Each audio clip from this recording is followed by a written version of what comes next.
Hello and welcome to today's video where we are discussing unconscious eating behaviours.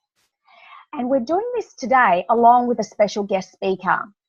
So I felt the need to actually delve deeper into this particular topic after having a chat with a number of clients over the last couple of months.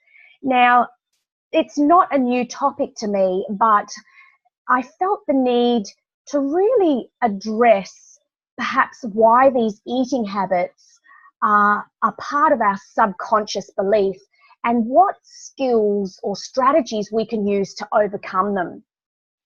So today's guest speaker has a special ability to actually use her intuition and skills in assessing what isn't being said and tapping into what is being communicated.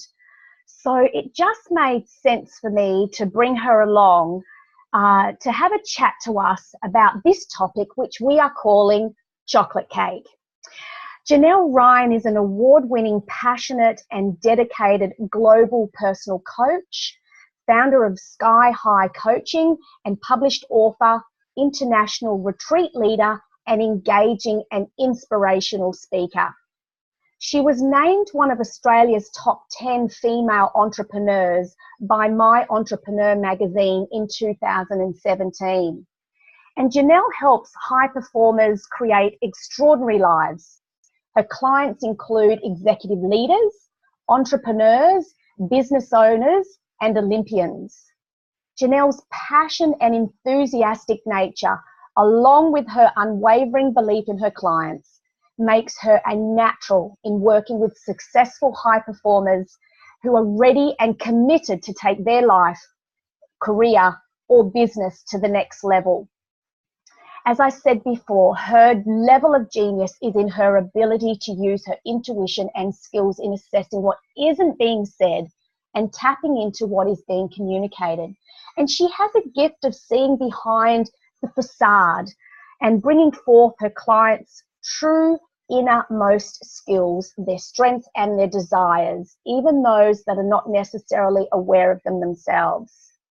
Now, Janelle believes the path to a fulfilling and blissful life and career is not merely about goal setting and achievement.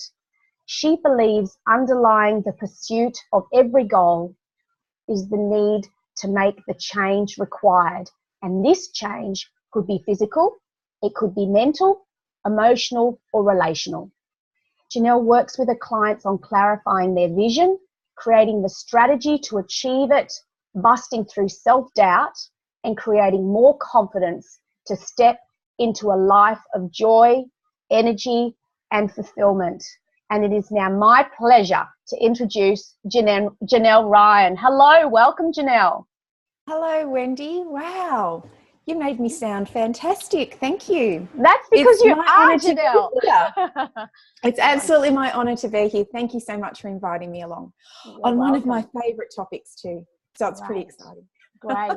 Because our mindset is really one of those things that we really need to work on most of all. Would you believe, Janelle, that that is the key to any sustaining, lasting changes? What we perceive is what we believe is one of those sayings that's bandied around and it's on memes and people say it to us and we hear it somewhere, but it's absolutely true. The way you perceive the world is real to you. Yeah. So what we think is absolutely what we believe. Yeah. Yeah. And our belief systems are built up from our experiences. So everything we've experienced from since a very young age, our parents, our relatives, our siblings, then our school teachers, our friends, then our boyfriends or our girlfriends or our spouses or our bosses, every experience we have along the way and every relationship we have along the way plays a part in the belief system or the way you perceive the world. And when we want to create a change somewhere in our lives, it doesn't matter what area it's in, the change happens here. So often we think the change has to happen external to us, but really it happens. Some people call it within 6 inches. Change happens within 6 inches. So if you can change the way you perceive the world, you can change the way you show up in the world, and change the way you perform in the world, and then change the way you perceive that you receive from the world. It's really easy to say. It's not always really easy to do. Exactly. There's a lot of factors behind it, and we walk around with a lot of beliefs that are hidden in our subconscious, and we don't even know that we have them. But we know we repeat these same behaviors over and over and over, but we don't know why or where they've come from. So that's the key. Yeah, and that was what triggered me to bring you along today, is because some particular clients were sort of talking to me about, going through their day, and then all of a sudden they would realize that they're in the middle of eating a Tim Tam, and it's not till they're halfway through that Tim Tam that they've then said, oh my God, I'm eating this Tim Tam. And so I wanted to understand a little more about the subconscious beliefs or patterns that are there, that exist, that we can be halfway through eating a Tim Tam and be completely unconsciously aware of it. Absolutely. So I talk about the chocolate cake story. You and I have talked about the chocolate cake story. There's two things that could be going on with the Tim Tam that are just coming up for me straight away. One is your client may have created that habit. At 3 o'clock every day, I make a cup of tea or coffee and I eat a Tim Tam. So we can create habits in adulthood. Yeah. So we don't need to think that everything happens from childhood and we bring it from our childhood. That may not be the case. We can create new habits when we start a new job. We can create new habits when we go into a new relationship. A lot of people, create different food and usually alcohol habits when they go into a new relationship, because there's this fun time of going out all the time. So habits can be created in adulthood. So that's one side of it.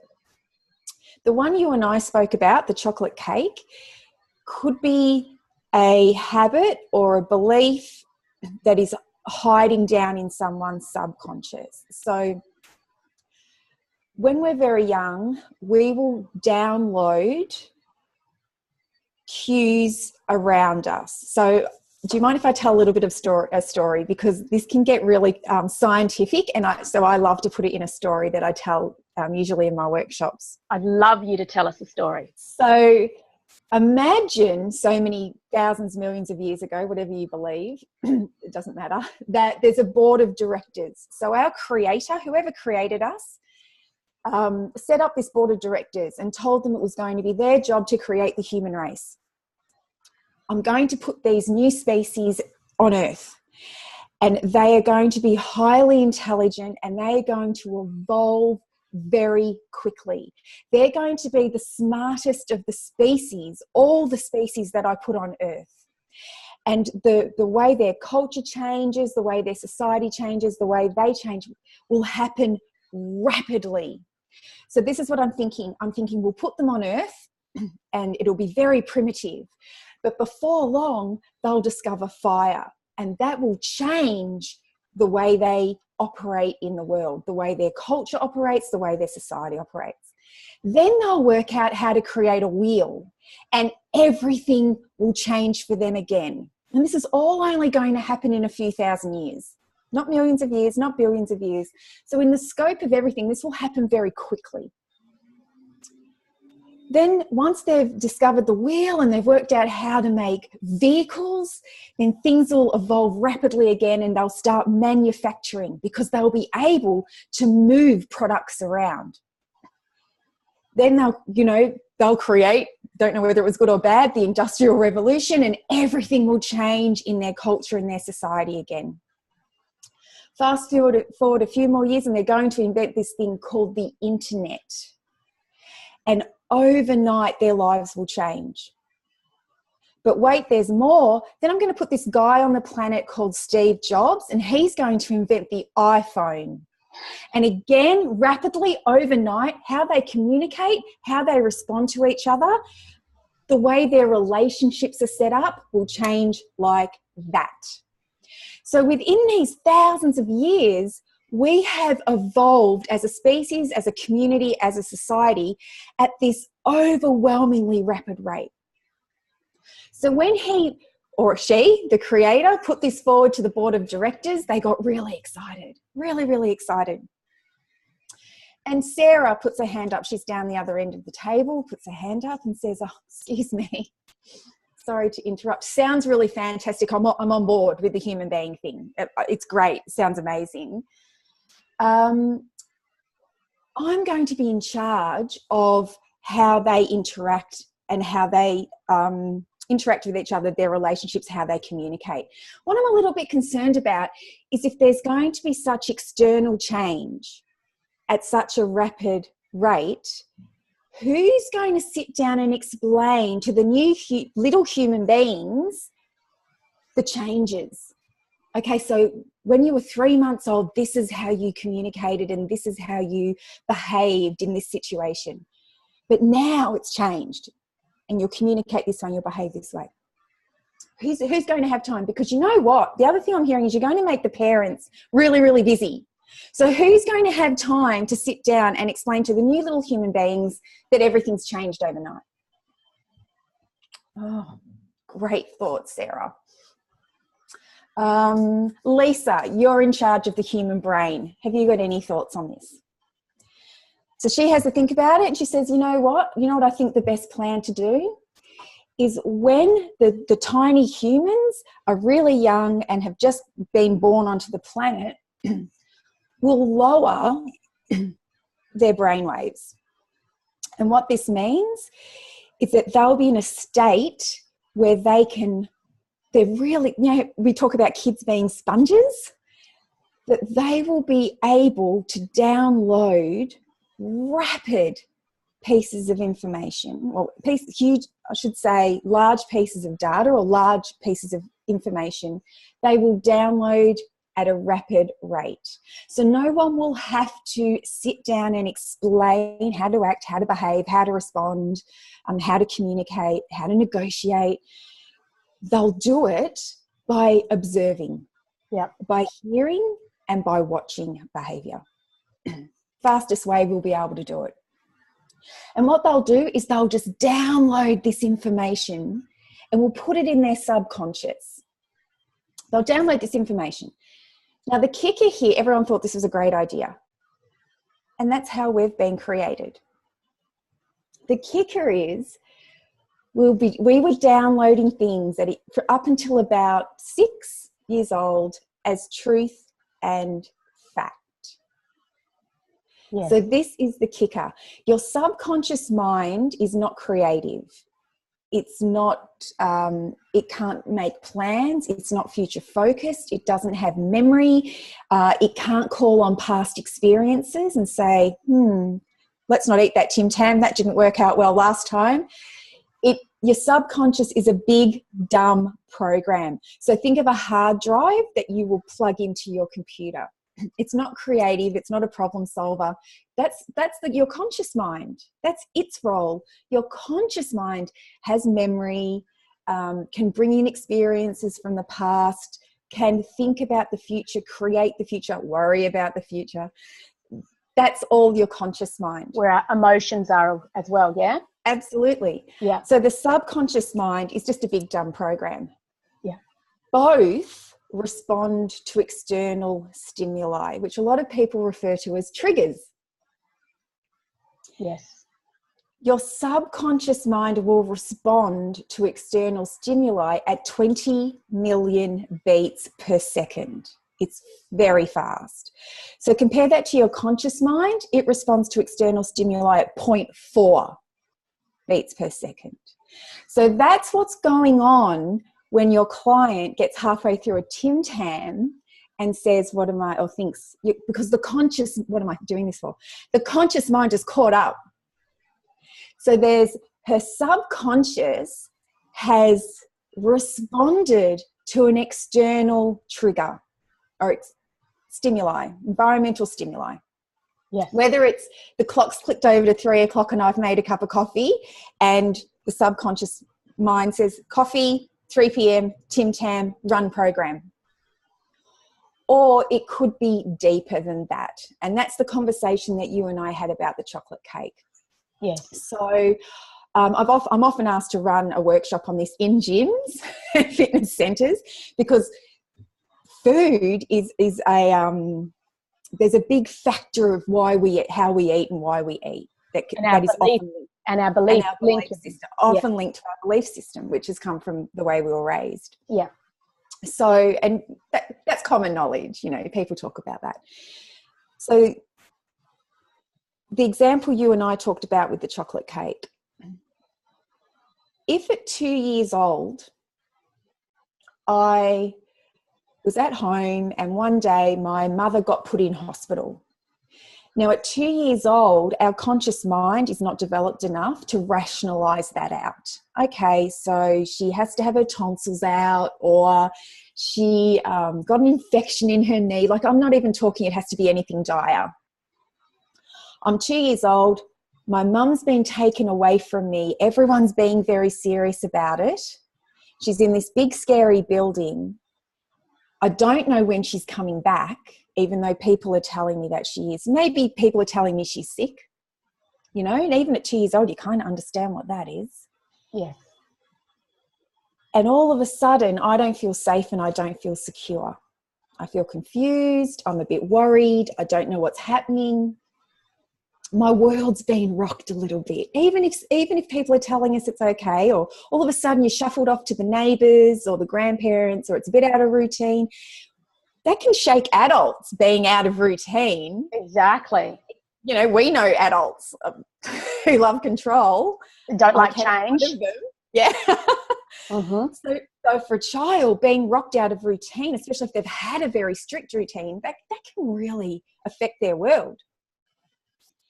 And then 2 or 3 days later, mum comes home, maybe dad, for want of an example, brings mum home, and they walk in with a chocolate cake. And you're sat down at the table, and all of a sudden you feel safe, and all of a sudden you feel secure, and you're eating this chocolate cake. You may download into your subconscious that chocolate cake means safety, security, and love. And it will sit there because it's a big dumb program. You may have downloaded it at 2 years old as truth and fact. Chocolate cake means safety, security, and love. When you're triggered, you will eat that cake. So you could be 35 years old, whatever, an adult, right into adulthood, and someone's come to work with you, Wendy, and they're doing a fantastic job. They're working out, they've created time in their day for them, they're feeling strong, they're feeling fit, they're feeling good, maybe they've started running further than they ever have before, or doing more burpees than they ever could before, and they're doing really well with their nutritional program. So they're not eating palmers anymore, and they're drinking less alcohol or no alcohol or whatever it is for them. And they're doing amazingly for about 3 or 4 months. And you're thinking, nothing's going to stop this woman. This woman's on fire. Nothing is going to stop this woman. And she's sitting at home, and her flatmate or her spouse or her best friend walks in the back door holding a chocolate cake. Now, she has a program in her subconscious that says chocolate cake equals safety, security, and love. That's the environmental trigger or the external trigger, the chocolate cake, your subconscious program, run. Chocolate cake, safety, security, love, eat cake. And she'll have very little control over that. And then what happens is our conscious mind catches up. When we've finished the piece of cake, or we're halfway through the piece of cake, when you feel terrible, you eat something or you do something, and then an hour later, or you wag your session with Wendy, and then an hour later you think, why did I do that? That wasn't good for me, and we feel bad about ourselves. Because your conscious mind has caught up and thought, it's the creative part of your brain. Oh my gosh, I have this memory of how good we've been doing on the fitness program and the exercise program and with our nutrition. And I have this creation that I want our future to look like, and that involves health and fitness. Why do you eat the cake? And we beat ourselves up. Yep. And they say, I don't know why I ate it. And I don't know why. And yeah. beating yourself up is futile. Yes. Your subconscious responds at 20 million beats per second. Your conscious mind cannot move that quickly. So there's not even any point beating yourself up about it. You couldn't help it. Yeah, exactly. Such a great analogy. It really is. Yeah. And it's so clear. Yeah. And it's happened in it can be happening in lots of other areas of your life. For sure. The chocolate cake is just a really good analogy. For me, I had a belief for 36 years that I couldn't run. And 2 years ago, I did a half marathon. Wow. Didn't really know I held that belief. There's whole reasons around that, around how I broke through it and why. I mean, some people can go through their whole lives never running and they're perfectly happy. So there's a whole other story around that. But the illustration is this can be happening in other areas of your life, and it can be at work. You could be self-sabotaging your career. You can be self-sabotaging your business. You can be self-sabotaging your relationships. Yes. All because of something that's running without your knowledge from your subconscious. Yes. So these blockage busters are, great to acknowledge. And Janelle, if anybody wanted to contact you to help them with particular blockage busting, or even just, any areas of their life that they'd specifically like to chat to, how could we get in contact with you, or what would you recommend? Okay, what I'd recommend first, just to give them something to go on with from today. Yeah. If they feel they're self-sabotaging in any area, is start to diarise it. Yeah. So start to keep a journal of, okay, I feel I'm doing this, because knowledge is the key. Awareness is the first step. Yes. I feel I'm doing this, and I feel this is how, when they move through their day, starting to pinpoint when they're triggered. Yes. What is the environment? Because that's where I'll start with anyone, is what's the environmental stimuli that you're responding to or reacting to? Yes. And then they can start to have some self-awareness about what's going on. So that's what I'd love to leave them with today. If they wanted to get in contact with me, I'm at www.skyhighcoaching.com.au. Yeah. My email is Janelle, JANELLE, at skyhighcoaching.com.au. And I'm on LinkedIn as well. Great. So you can connect with me through there, and Facebook, all the other mediums. Yeah. Wonderful. So some really great, storytelling or analogy that really helps people identify where that belief possibly came from. So thank you so much for such an in-depth story. I just loved, I just loved the way that played out. And as you said, it can relate to so many areas of our life, and some great take-home ways, or some skills or strategy, or a strategy to overcome that, is to, as Janelle said, start to diarise that and really have a look at, what those external triggers are, or those circumstances that are triggering those particular beliefs. And then you can start to see a pattern. And once we become conscious of these triggers, then, we're well on our way to identifying those and reprogramming those beliefs.